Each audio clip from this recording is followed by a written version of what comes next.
opportunity again to wish everyone a happy Easter, Passover, and Ramadan.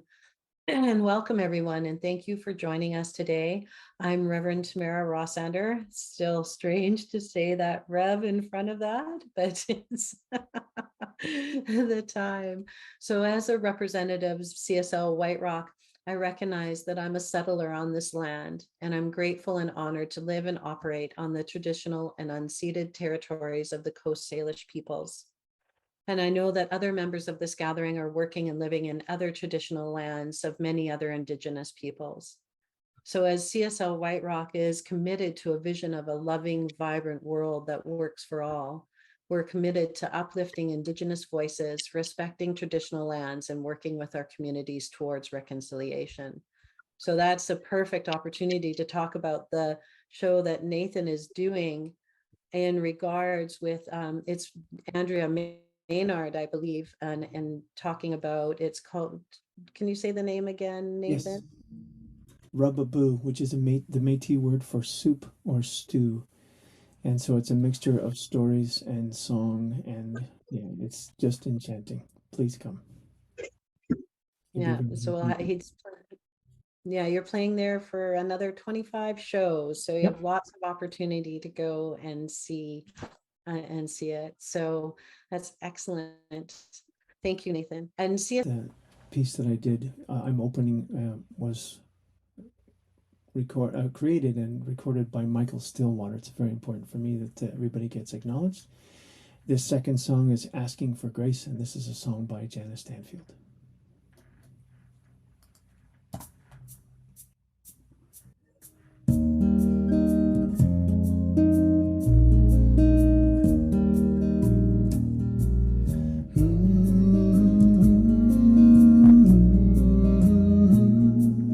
What do you see when you look at me? Do you see who I am or who I'm trying to be? 'Cause I'm scared in here behind my brave face. Oh, I stand before you asking for grace. Asking for grace, asking for grace, a heart with some room, a simple, safe place where I could love you like there's nothing to lose. Oh, I stand before you asking for grace.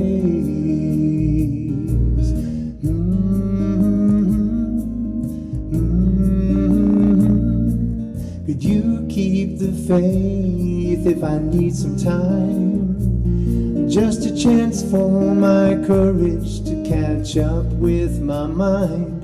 'Cause it's all I can do not to push you away.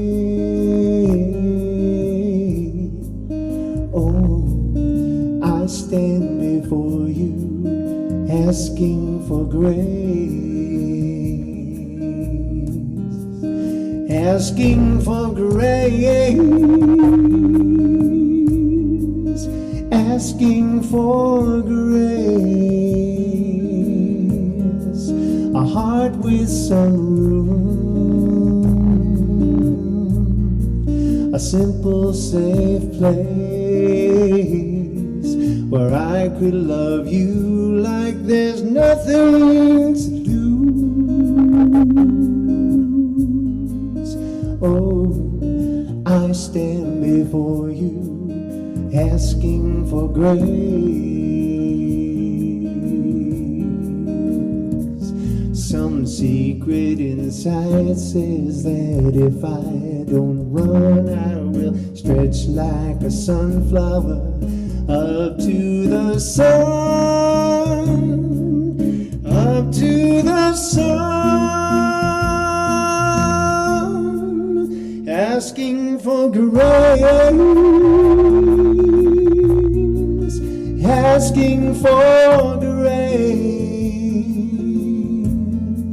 a heart with some room,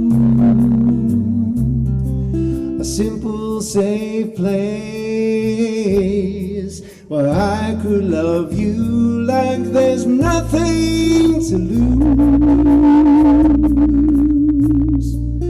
Oh, I stand before you asking for grace.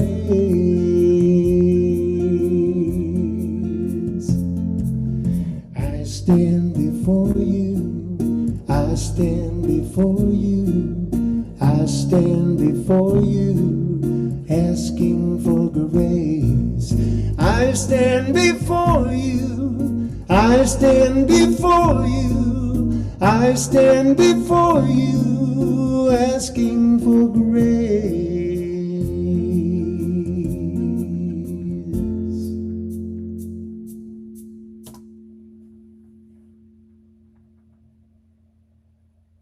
Amazing. Thank you, Nathan. Thank you. This next song is a song of mine called To Love.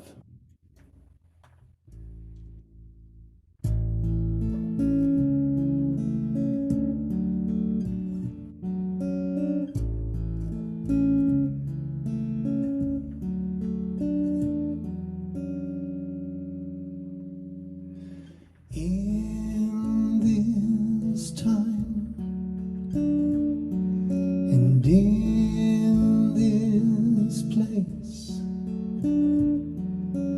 is the grace to love.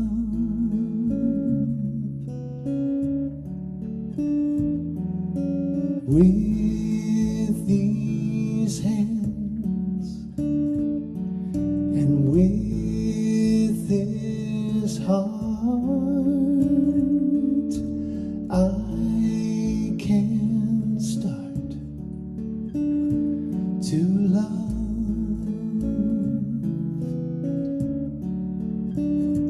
to love,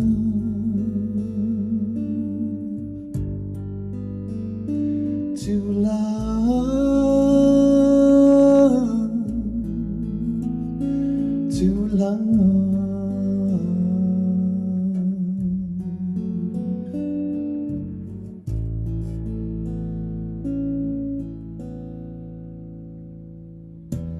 I've been bruised and I've been burned, still I yearn to love.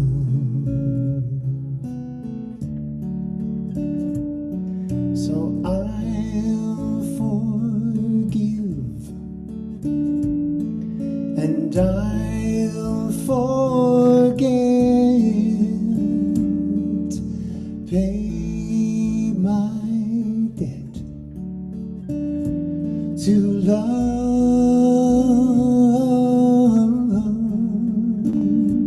to love,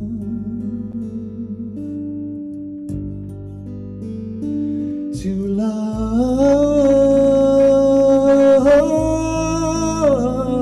to love.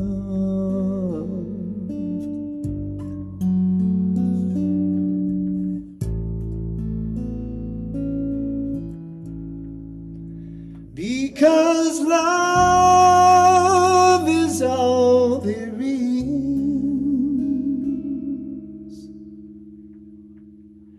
ever was and will be.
to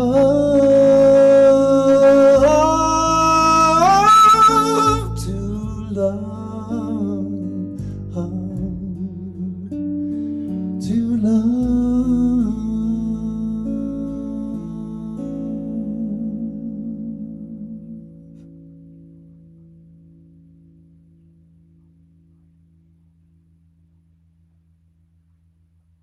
Beautiful. Thank you, Nathan. Amazing. Beautiful, beautiful. What a perfect opening. A perfect opening for Reverend Champion. I'm so excited that I get to introduce a friend and colleague and just an amazing, I think, a pretty amazing person all around for the work that they do in the world. So Reverend Champion has shifted a little bit since we were last all together. Reverend Champion is co-spiritual director of Magnificence Collective, a focused ministry of the Centers of Spiritual Living. In shared leadership with Reverend Ruth Littlejohn, they are supporting spiritual and religious communities to create and sustain inclusive, equitable environments of belonging and transformation.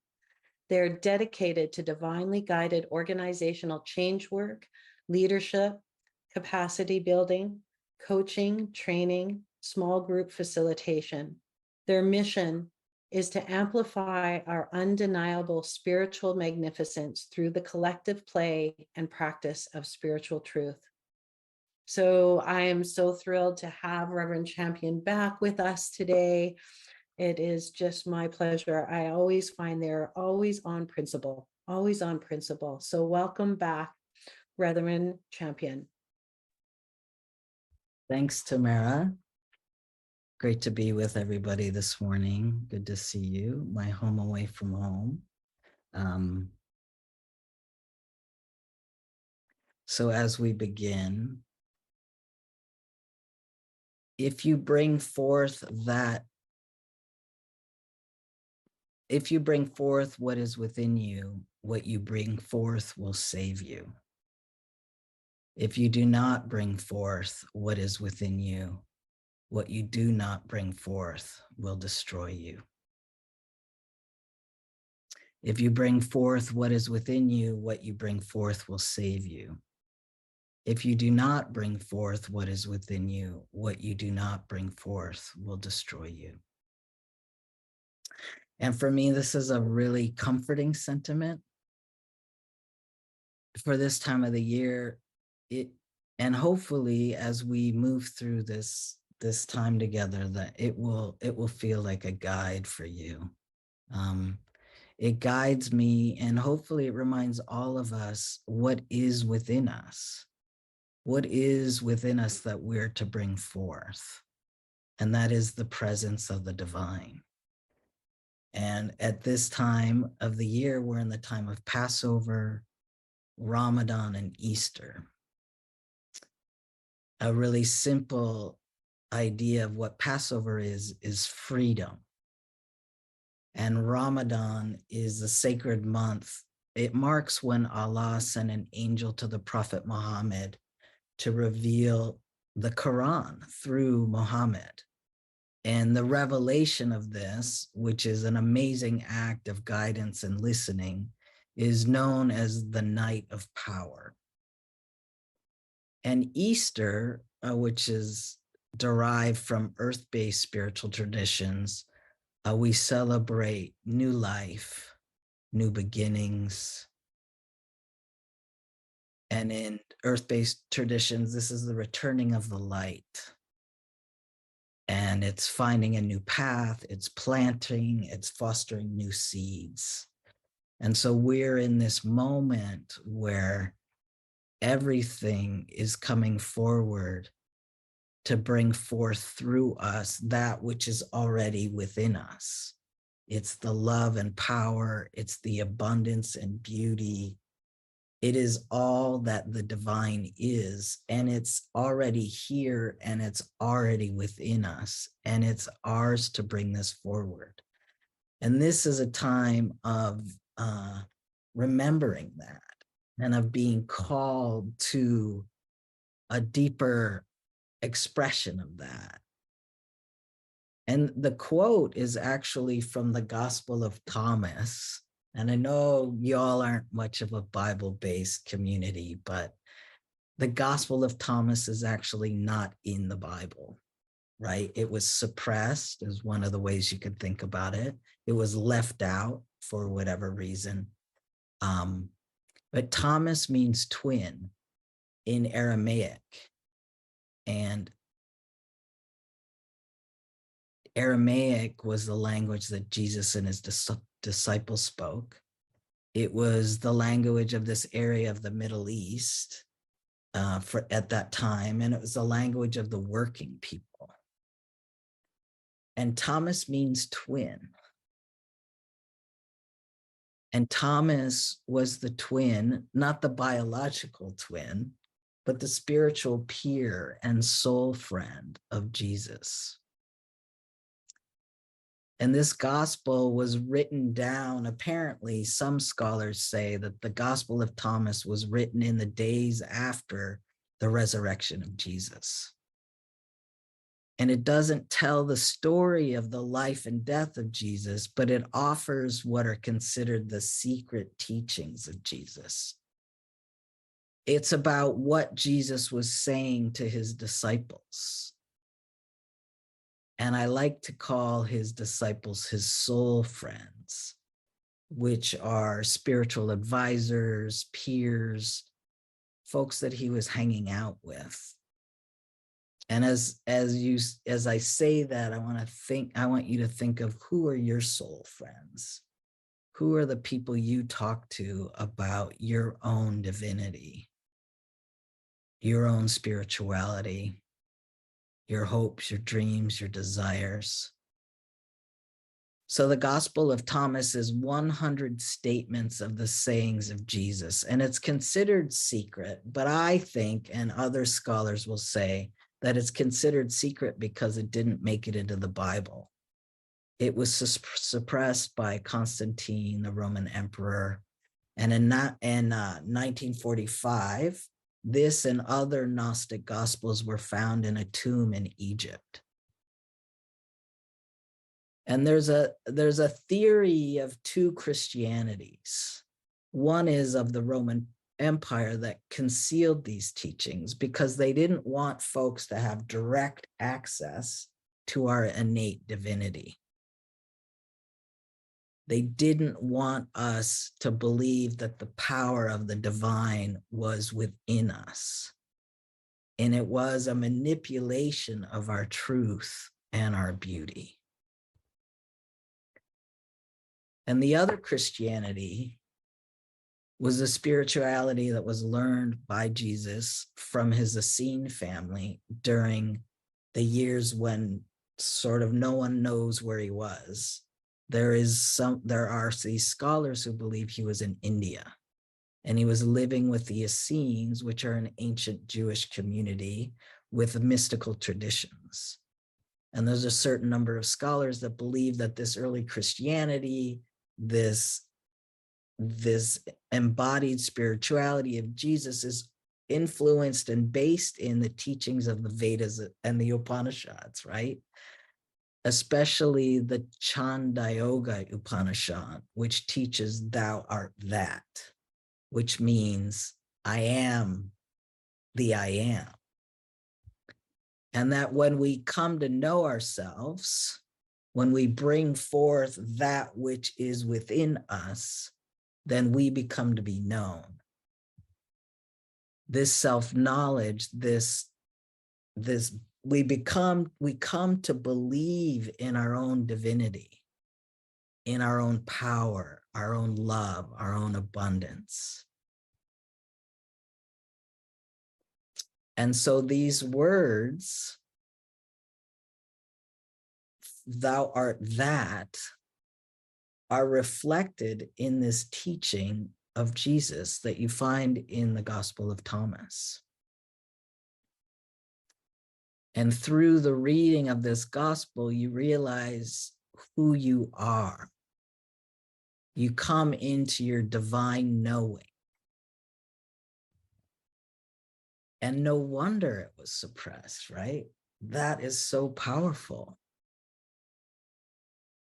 So in medieval Europe, there is this expression of soul friend, and that was used to be a spiritual advisor or a guru.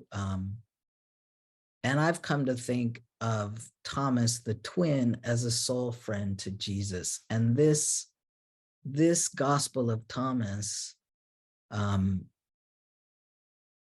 has become so important to me because it reflects all of the layering of different ancient spiritual tradition in this text. Judaism and the Upanishads and the Vedas are before Buddhism, before Hinduism.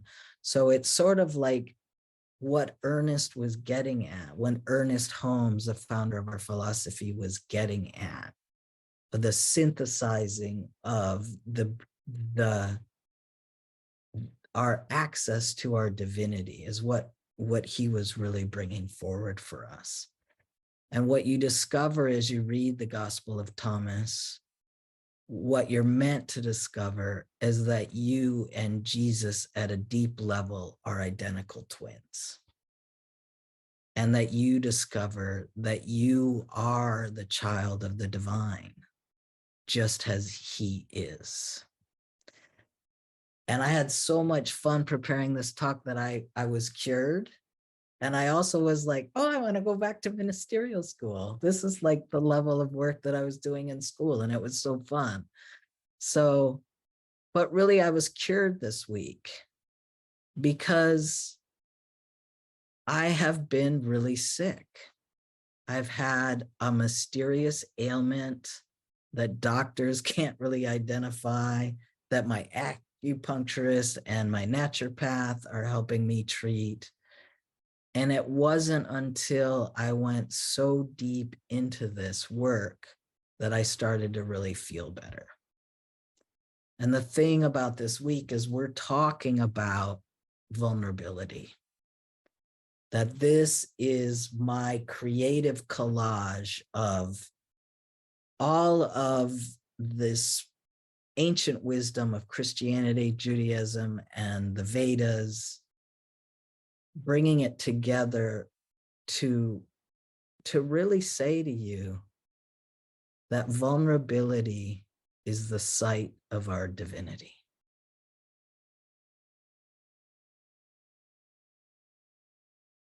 And when we bring forth that which is within us, it will save us. And if we don't bring it forth, it will destroy us.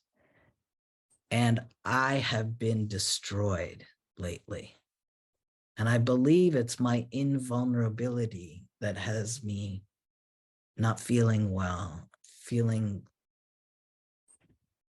really uncomfortable in my body, lacking an aliveness and energy that I usually have. And I really, I had to get really real and look at why am I not feeling well? And I've been really shutting down, many of you know I identify as trans, gender expansive, non-binary. My pronouns are they, them. And it's a really rough time in this country for trans people. There are multiple attacks on a daily basis on the, sort of the messaging is we don't want trans people alive. And I'm in the work, I work on this in my work, in my organizational development work, and I had to start turning off to it. I had to turn away from it. It was becoming too much. I was overwhelmed about it. And so I decided to stop paying attention to it. And I was denying my feelings of it, my fear, my grief, my own internalized transphobia, my own internalized sense of inadequacy. I started having to shut out the media, just shut it out. But as I denied myself access to my emotions, I denied myself access to my own divinity. And I know not y'all aren't trans, but is there something in you? I mean, this time that we're living in is very intense. We're coming out of COVID. We are, we're looking at it, there's all kind of messaging around the economy. There's wars and people suffering all over the planet. And when we turn away from it, is there anything in your world that you're turning away from because it's too scary or too hard to face? And when we turn away and we shut down, it has a cost. But our vulnerability is the site of our divinity. It's the crack where the light gets in. And as Rumi and Leonard Cohen have said, the crack is where the light gets in. And in the Gospel of Thomas and in Christianity, this is where Christianity, Judaism come together in agreement that we are a spark of the light of the divine. Both religious traditions have this idea of the light of the divine is in us. And this vulnerability is the site of our humanity. It's where I can say in my human truth that I am hurting. I am in pain. I am grieving. And some of the stuff that is happening has just put me over the edge.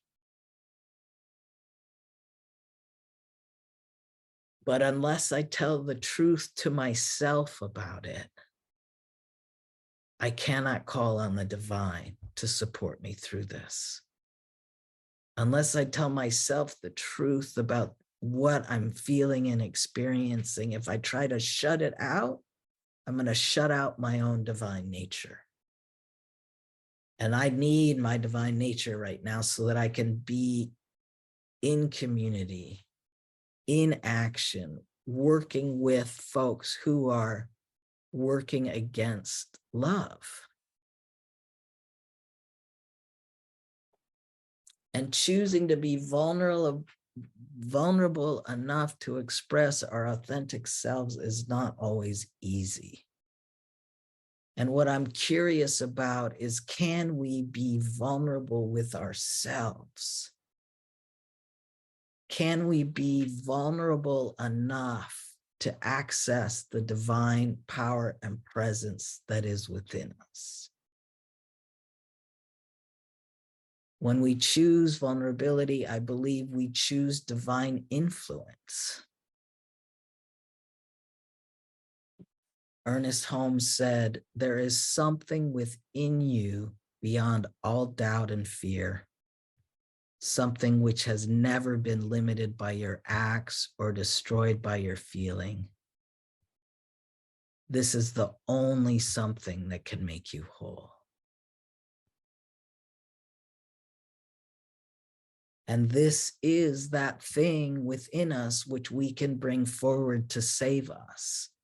And in the saving of ourselves, we are saving our friends, our family, our community. In saving ourselves and bringing that thing forward, we are bolstered up, we are strengthened in, we are guided by the divine. And Easter, this is the time of year when we are reminded of the living and the dying, the crucifixion and the resurrection. And life and death are states of consciousness. And when we choose vulnerability, we choose our aliveness. We choose life as a state of consciousness. And we share this life, we spread this life. We agree to life. We agree to life being lived through us. And that's all we have to do to bring this thing forward. It's just agree to be lived and to tend to what's not allowing us to live fully, to tell the truth of our humanity so that we can access the fullness of our divinity.